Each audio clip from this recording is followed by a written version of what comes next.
Hello and welcome to a very noisy London for an episode of the Alternative Car Show.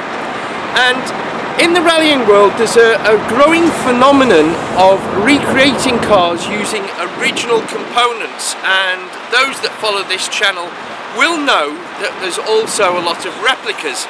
So for the sake of understanding what we're talking about on the channel from now on, we're going to separate the two with a simple terminology. I mean, they're both replicas and recreations, as we will call them, are worthy of merit. But so that you understand what we're talking about straight away, we're going to call cars that use original components from the original cars, to all intents and purposes the same as the original cars. We will call those recreations, and cars that look like the originals but have different components we'll call replicas. They're the same thing really, but it's just so that you understand the level of work that's gone into the cars that we will talk about. And in this episode of the Alternative Car Show, we've got examples of both. Now the first is we're going to speak to a gentleman called Neil Brighton. Now he's got some fantastic cars that he's built from scratch, and to be honest, the work that's gone into them is absolutely phenomenal. He's very popular amongst the rallying fraternity because his cars really do draw the crowds in. He's got a Renault 5 Maxi that he's recreated using original components, and we'll be speaking to him about that. And he's also built a Peugeot 206 WRC recreation using original components, and the level of workmanship is unbelievable. Hello, I'm Neil Brighton.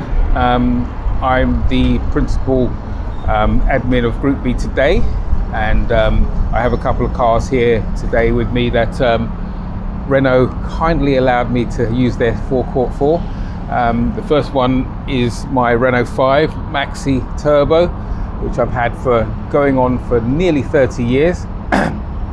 And my newest car, which is the 206 WRC, and that one is its very first time out. So, first of all, tell me a little bit about yourself and your background, because like you said, you've been involved in the rallying scene for quite a while. Like lots of young guys when I was younger, I loved cars. I mean, I originally came from motorbikes and had a need for speed, and then got into cars, and for some reason I got into Renault 5s. I'm not sure quite what went on, but I got into Renault 5s, found out that there were some fast versions for the road, and that sort of led on to this sort of incessant need for the next model up, and over the years I sort of had a number of different models of Renault 5, and a friend called Lyle Armstrong took me out in his Turbo 2 around the roundabout not far from here in Harrow, Norfolk Park roundabout, and just absolutely blew me away sideways around this roundabout. And I'd never been in a car driven sideways before, and certainly not on the public highway. and that was it. I was done for. And so my life from that point onward was focused on the fact that his car had a rallying background, and that sort of drew me into the rally world. And so we're going back to, oh goodness, sort of 1992. No, hang on, yeah, 92-ish. And from that point onwards, I've been involved with cars and rally cars, and have gone off and done events in this country, displays and rallies, and across in Europe. Been over to Ireland, Germany. We've been down to Spain, and it's been just this sequence of, I'm going to go and do that event next, and that one next, and all these historic rally events that where you weren't allowed to use some of the cars, particularly the Renault, which was Group B, you weren't allowed to use on some events early on in the UK. So we would just go abroad and do events there. So my background has always been part of the historic scene, and that to me, as a scene in itself, if you just put all the Group B stuff aside, is a massive scene of people racing cars that are no longer on the cutting edge, but to my mind, it's a bigger scene than the actual main rally scene, because this is where you can get involved. So how do you go about recreating a Renault 5 Maxi? Well, I think you needed to, firstly, I had a little bit of a screw loose. There were a number of factors that came into that. One was not having enough money to buy one. I mean, back at that time in the 90s, I remember there was a Maxi Turbo for sale, and at that time it was 60,000, which in 92, 93 was huge money for a car. And so it was way out of my league, but I was always of a mind that if you set your mind to something, and I'm skilled with my hands, that you could actually do it. And what was really important was to work with the attention to detail, because that was the thing that was either going to make it work or make it just a look-alike. So I set about building the car as you see it there, and my intention was that every small detail that I could possibly achieve needed to be achieved. There might be things that you couldn't achieve, and that you might have to live with, but if you could achieve it, there was no, okay, that'll do. It had to be right. And the car pretty much developed, in a sense, over time, where I developed more skills or had more money, and then you change things, and you know, it ended up becoming the car that you see there.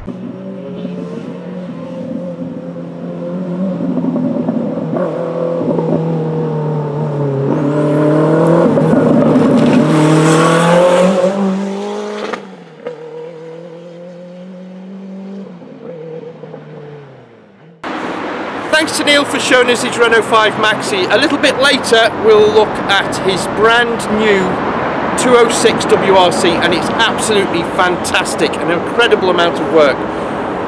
David Bonning has an RS200 replica that we filmed for TKC magazine.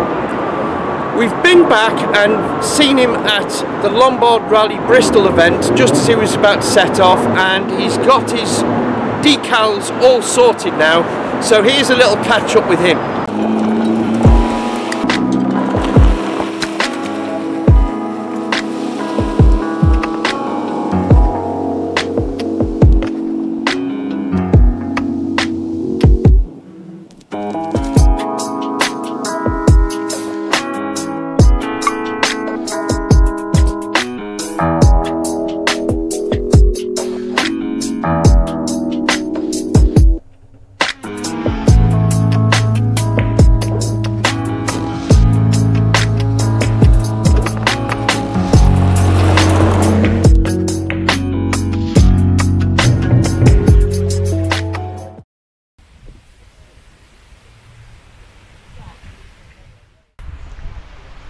Hi Dave, tell us about, I see you've got the livery now for the car? Yes, yeah, livery's all on, based on the 1986 RS200 that Mark Lovell ran in the Lombard Rally.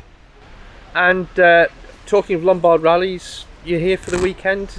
Yes, yeah, out tonight for the night stages, then Saturday, not sure how many stages are yet, we've got to get our handbook, but yeah, we're out for a good day tomorrow and a bit tonight as well.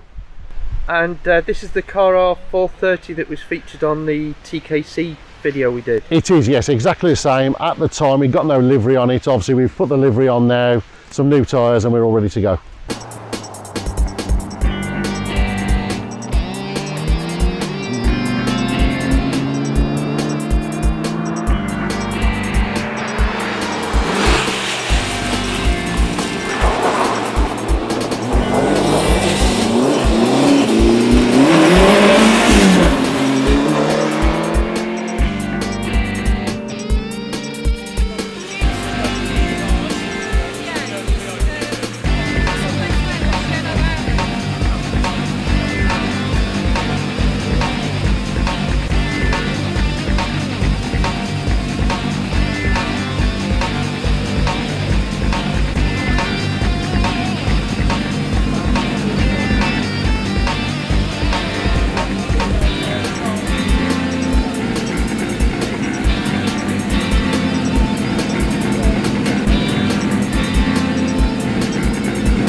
of it's quite sort of rigid, and you can just put it into the corner. Yeah. That's how I like it too.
Right, Neil, you showed us your Renault 5 Maxi, which is incredible. But behind us is something new, and I know that it's so new that you're literally haven't seen it outside the workshop yourself until today. Do you want to tell us what it is?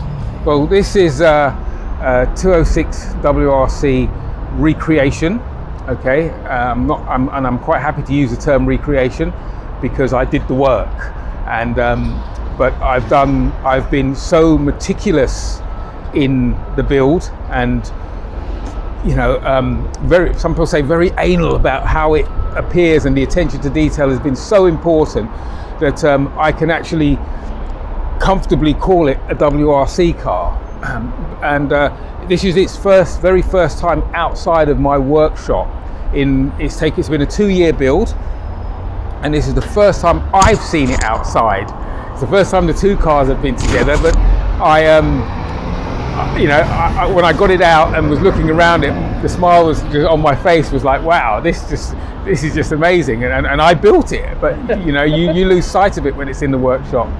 Okay, now I know from just looking around the car there's an incredible amount of work, so tell me what you started with and how you turned it into a WRC.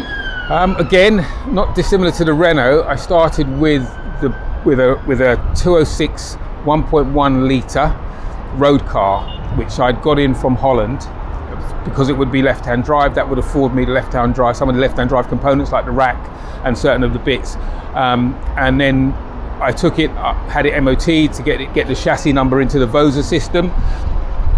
And then straight away after that, the whole thing was stripped down to a complete bare shell, and similar to the Renault, everything was thrown away. And I kept on this, as opposed to the Renault, I kept a photo library of everything that was happened of this, and it was literally just this bare shell on stands in my workshop.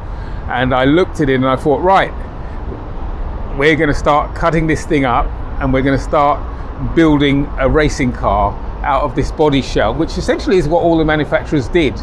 I have to say, there were points where I thought I'd bitten off far more than I could chew. But then you'd go home, sleep on it, and think, nah, I can do this. And now, as opposed to the time of the Renault, there is so much more information because of the internet, which I didn't have at the time when I was building the Renault. I have so much more information, so much more photography, so much more paperwork that you can get hold of, that it was actually, in many respects, easier to build. And although, having said that, it's a far more sophisticated build than I'd done with the Renault, because the level of finish that's on a WRC car was very different from most Group B cars, and I needed to replicate that. I needed to make sure that I preserved the functionality that the WRC car would have had. So it had to be 4-wheel drive, which it is. It has front, center and rear diffs.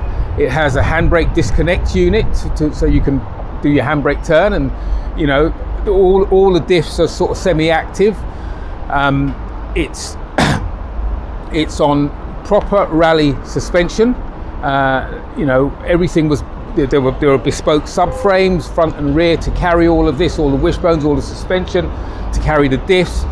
It has a 2-litre Peugeot engine, which was stripped down, forged, rods, pistons, crank, cams, everything, bespoke manifolds, inlet and exhaust. I mean, the whole layout was a complete copy of what Peugeot had done with the 206 WRC. But even with their cars, the layouts changed so many times that I had to actually choose a layout and go, I'm going to go with that. I'm going to do that one, and maybe add that little bit in there because it's a bit. But essentially, it was one of the early shapes, and it's got a 5-speed sequential dog engagement gearbox with flat shift and launch control. It's got everything on there that you would expect to find in a WRC car, and I felt that you couldn't do it justice and say WRC unless you did put those things on it. It costs an awful lot of money and an awful lot more time, but I'm really super happy with the result at the end of it.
Thank you to Neil for giving us his time and showing us his cars. You'll be able to see the full-length interviews on a DVD we're putting together on Rally Recreations. Thank you for watching, hope you enjoyed the video. Next time we have a Nomad with a very interesting backstory. Please, if you enjoyed the video, click on like, do subscribe because it helps us to make more, and we will see you in the next episode.